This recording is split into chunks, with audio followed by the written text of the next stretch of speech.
প্রিয় বন্ধুরা, চ্যানেলে সবাইকে স্বাগত জানাচ্ছি। আজকে আমরা ওবিসি কেসের আপডেট নিয়ে একটা আলোচনা করতে যাচ্ছি। ডাব্লিউবিএসএলএসটিতে এই ওবিসি কেসের আপডেটটা কিন্তু খুব গুরুত্বপূর্ণ হয়ে দাঁড়িয়েছে, কারণ এখন একটা অনগোয়িং প্রসেস চলছে। এই অনগোয়িং প্রসেসে আমাদের কতটা এফেক্টেড হবে এই ওবিসি কেসটা দ্বারা, সেটা কিন্তু আমাদের একটু আলোচনা করি আমরা। চলুন। দেখুন, প্রথমেই যেটা ব্যাপার সেটা হচ্ছে রাজ্য সরকার এসএলপি যেটা করেছিল, রাজ্য সরকারের তরফ থেকে যেটা করা হয়েছিল এসএলপি, হাইকোর্টের অর্ডারটাকে চ্যালেঞ্জ করে একটা এসএলপি করা হয়েছিল। সেই সরকার পরিবর্তনের সঙ্গে সঙ্গে সেই এসএলপিটা কিন্তু উইথড্র হয়ে গেছে, বা আজকে উইথড্র হয়ে গেল। এবং উইথড্র হয়ে যাওয়ার সঙ্গে সঙ্গে সেই কেসটা কিন্তু আর থাকলো না।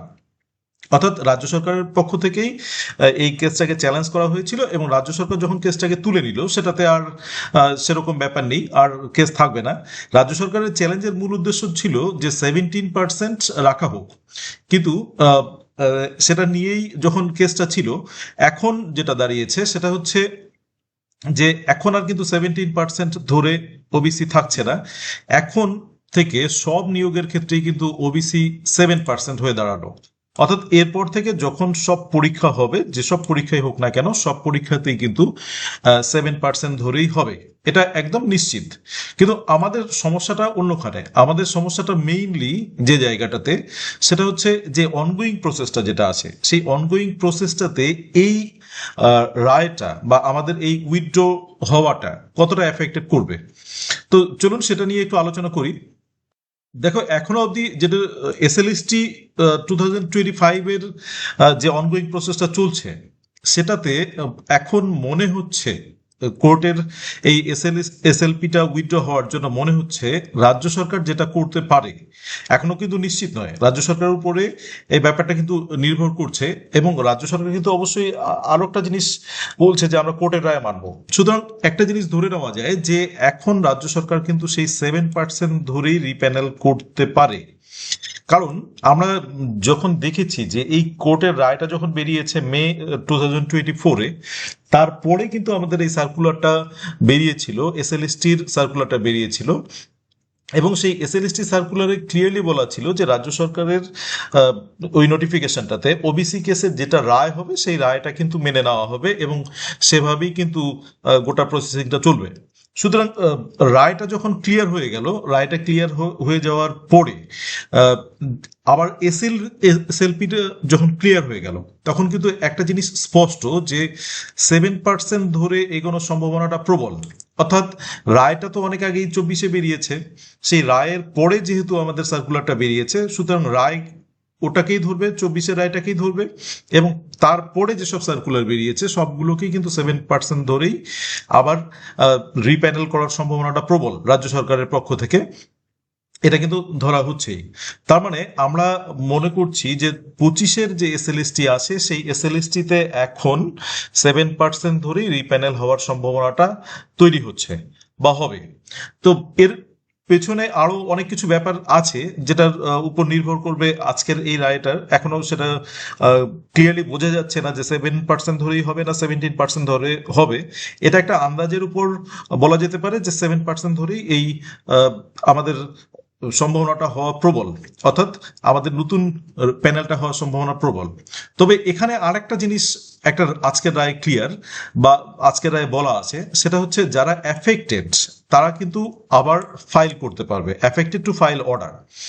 এবার তারা যারা অ্যাফেক্টেড, তার মানে অ্যাফেক্টেডরা এখানে আমরা পাচ্ছি 2025-এর এসএলএসটি, তারা এফেক্টেড। এরকম আরো অন্যান্য পরীক্ষাতে, বিভিন্ন পরীক্ষায় আছে যারা অলরেডি পরীক্ষা দিয়েছে, ইন্টারভিউ হয়েছে, এরকম অনেকেই আছেন।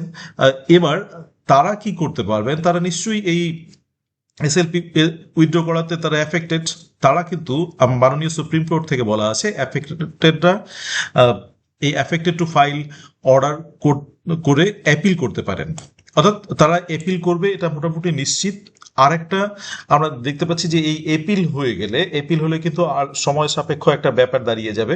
অর্থাৎ 25-এর এসএলএসটির যে আমরা একটা সুরাহা পাচ্ছিলাম, যে তাড়াতাড়ি হয়তো একটা সুরাহা হয়ে যাবে ওবিসির টাতে, সেটা কিন্তু সেই সুরাহাটা কিন্তু ইমিডিয়েট হচ্ছে বলে মনে হচ্ছে না। এই এপিলটার উপরেও কিন্তু আবার একটা সময় সাপেক্ষ ব্যাপার হয়ে দাঁড়াবে, এবং এই সময় সাপেক্ষ ব্যাপারের উপরেও আলটিমেট কি দাঁড়ায় 2025 এর এসএলএসটি কিন্তু তার উপর নির্ভর করছে। অর্থাৎ আমরা ক্লিয়ারলি বলতে পারি যে যারা এসএলএসটি 2025 এর পরীক্ষা দিয়েছো, যারা প্যানেলড হয়েছো, অলরেডি প্যানেলড বলতে হচ্ছে যারা ইন্টারভিউ প্রসেসিংটার মধ্যে আছো, তারা কিন্তু সবাই অ্যাপিল করবে এবং এই সুপ্রিম কোর্টের রায়ের উপরে, অ্যাপিলের রায়ের উপরে নির্ভর করবে এসএলএসটি 2025 কি হতে যাচ্ছে। কিন্তু পরের পরীক্ষাগুলো তো একদম স্পষ্ট যে না 7% ধরেই হচ্ছে। তোমাদের এই ব্যাপারটা কিন্তু আরেকটাও সময় সাপেক্ষ ব্যাপার বলে মনে হচ্ছে এখন, যেটা ইজিলি এর মধ্যেই সমস্যার সমাধান হবে বলে মনে হচ্ছে না। তো এরকম একটা অবস্থার মধ্যে আজকের রায়টা আমরা দেখতে পাচ্ছি এবং এর উপরই আমাদের আজকের গোটা বিষয়টা নির্ভর করছে।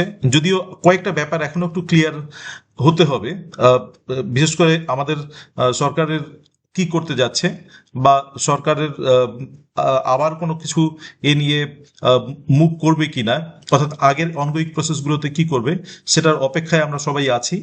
তো এটাই হচ্ছে আমাদের আজকের পরিস্থিতি।